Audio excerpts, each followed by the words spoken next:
Hello there, Michael again. I realized in my last video I offered no introduction of myself, so even though myself is a work in progress, I thought I'd give you a little bit of information. I live in northern Vermont, and it's finally sunny outside, which you can see in the back window. Warm, 70 degrees, that's what I think of as warm. I have 4 daughters, 2 in college, 1 just graduated actually. One's going to be a senior in college next year, and then I've got a daughter graduating high school and another daughter who will be a senior in high school next year. So they are close to moving on their own way. And I'm married, and I've been in this house that you can see part of in the background for 20 years, 18 years, and am continuing to build it.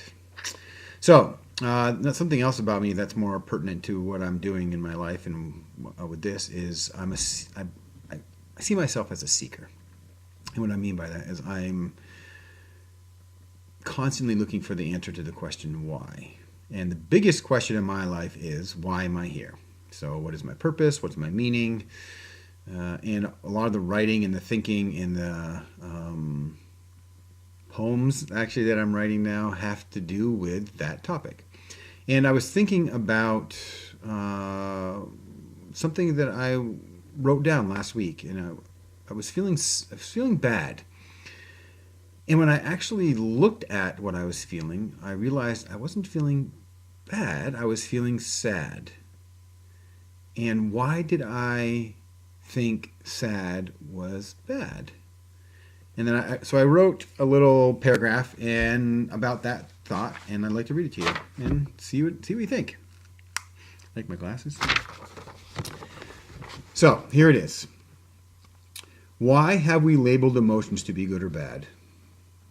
I think that by labeling them, we have taken away part of their power. Is sadness bad because we don't like how it feels? Do the neurotransmitters that are released to create the feeling of sadness, or withheld, in some cases, to create that feeling, do they dictate good or bad? I don't believe they do. I believe that our biology is neutral and offers us the interaction on a physical level that we need with the world to make sense of it and learn from it. Sadness is a feeling, not a judgment. The same can be said about happiness. When I think again about the natural world and science and the unrelenting struggle for things to be in a homeostatic environment, and that is to say to have some sort of balance, I come to believe that emotions are similar.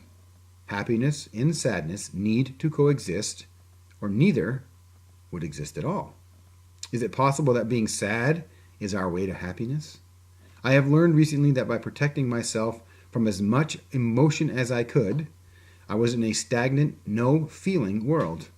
Sadness was quickly buried, and happiness was a fleeting passerby. Surrendering and craving to feel love and joy again also brought with it intense sadness and fear. The blessing behind this decision to open up has been the opportunity to face the fear and sadness and accept it, understand it, and then move past it. Happiness and joy begin to be the more prevalent feeling. The peace I have been able to find could not have been realized without the turmoil to get there.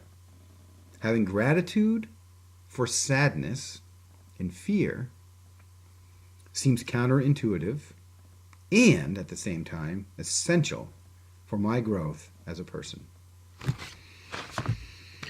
So something you'll notice if you continue to watch is that I like to mix kind of the metaphysical and the science together to come up with something that at least I can grasp and make sense of and use as a reason for how I feel or how I do things or what my path is.